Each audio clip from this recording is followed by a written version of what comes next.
It's a beautiful day in the not-so-freshly updated Alpha 20. I haven't made a Stories of Navezgane video in a minute. Most people subscribed to my channel are here for that, so I should probably do that.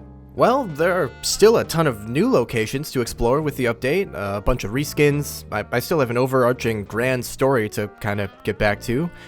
What should we cover in this one? Oh, I know! A location that's been in the game forever! Welcome to episode 14 of the Untold Stories of Navezgane. In this series, we're going to explore and dissect the most interesting places in the default setting of 7 Days to Die. From mountaintop mansions to fortified factories, we're going to learn the stories of those who didn't make it.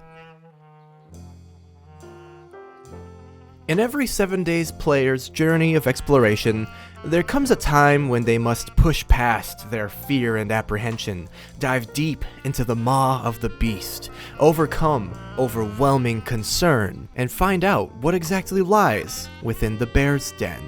Then, shortly thereafter, there usually comes a time for them to go back and retrieve their gear after being torn apart by bears.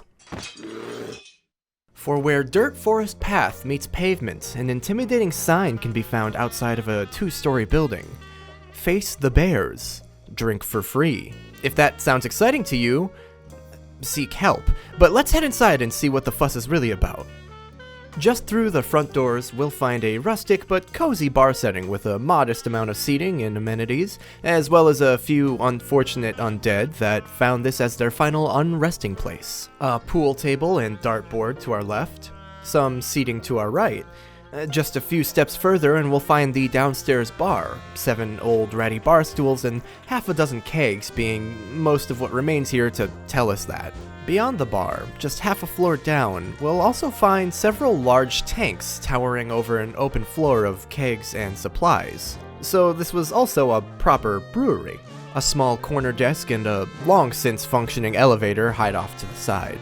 The strange thing about this area, though, is that there are several hazmat-suited undead nestled in corners laid on the floor, and even within one of the now unfortunately bone-dry tanks. So what exactly were these people doing here? I can imagine some safety equipment being necessary when fermenting large quantities of alcoholic beverages, but this seems a bit excessive. Did these people seek refuge here once after they lost communication with whomever sent them to Navezgane? Were these just really well-prepared survivors of the multiple apocalypses? Something to consider. Perhaps more importantly, though, no bears yet. We gotta find the bears. Back in the open, sorta sitting area beyond the bar, there's a staircase leading to the second floor, torn to shreds and barricaded by makeshift spike traps. It seems somebody may have made a last stand here. Let's head up. On the second floor, we'll find what we came here for. The bears. There they are. Bears.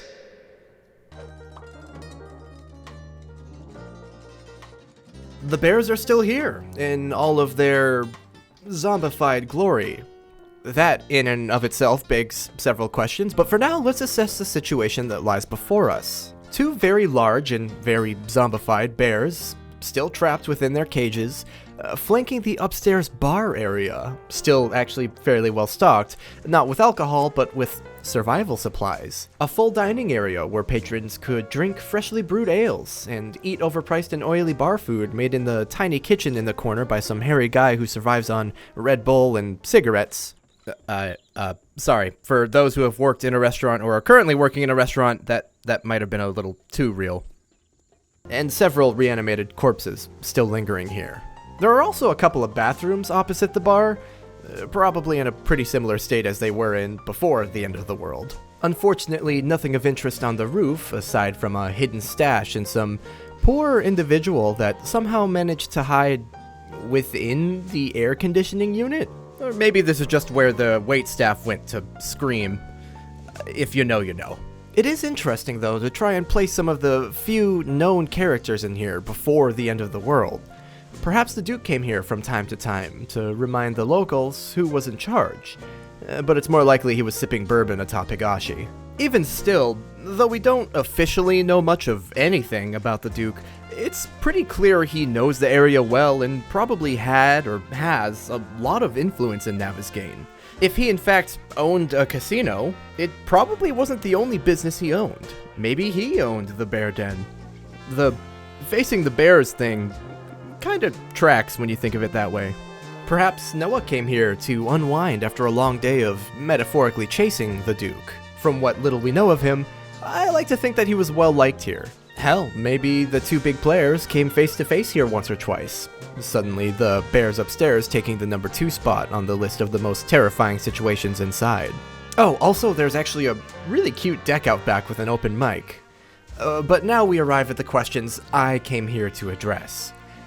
Given the state of the place and its occupants, what happened here, and what's going on with the bears? Obviously, before the end of the world, it was a local tavern with a dangerous gimmick. Whether or not people actually faced the bears is one thing. Maybe the bears were very well trained, and anyone who had the guts to get in the cage with one was in very little actual danger. Maybe it was a fine print sort of deal, where if you had the balls to get up near the bears and hang out for a minute, you'd just get a single free beer in return for the inevitable entertainment you provided the rest of the clientele.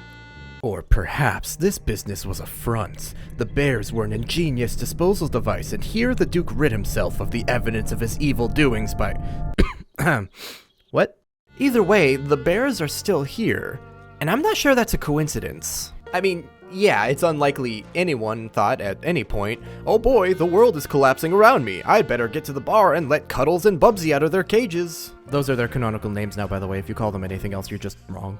But it's clear there at least were all kinds of people roaming Navezgane post-apocalypse. Who's to say some bandits or survivors didn't set up shop here and keep up the tradition?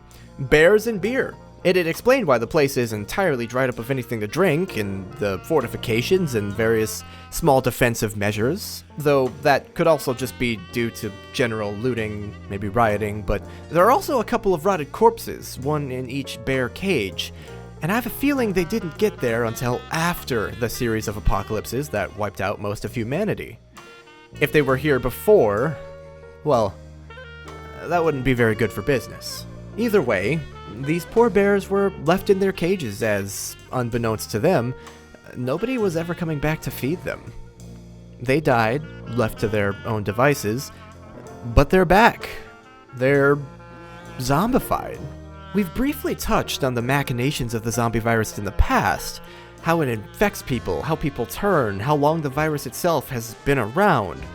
There's a lot to unpack, but this is a pretty clear example of animals succumbing to the same fate as people to the virus, which actually tells us a lot about the spread of the virus. Even if you were to stay home, isolate yourself entirely from the rest of the world, it still might get you via your dog, a rat. Hell, if animals experience similar symptoms humans do when infected, any wildlife anywhere near you is gunning to make you the next victim. And these bears, it seems, were no exception. Without a keeper, without anyone to take care of them or let them out, they likely didn't make it very long after the last call. And now they await the next poor player that isn't expecting them, readying themselves to bust through their iron bars and crash down into the first floor for a hearty meal. But we, knowing better, will leave them to their undead unhibernation. Because I think it's about time we start thinking about how this virus really works. Though Cuddles and Bubsy aren't gonna be able to tell us much themselves, I think there are a few places we can go to at least find a few pieces to the puzzle we're missing. So until then, and until next time, thanks for watching.